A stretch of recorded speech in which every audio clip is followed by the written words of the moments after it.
எவ்வளவு பேர் பெற்றவராயினும் யாராயினும் சித்ராவோடு போட்டி போடலாம். இதற்கு போட்டி அவசியமில்லை.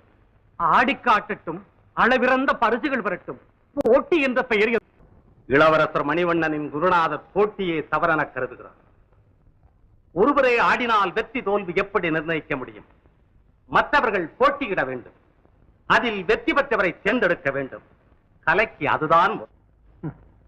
ஒவ்வொருவரும் அவரவருடைய சிறந்த கலைஞர்களாகத்தான் இருப்பார்கள். ஒவ்வொருவருடைய வெற்றிக்கும் வெவ்வேறு திறமைகள் அடிப்படை காரணமாக இருக்கின்றன.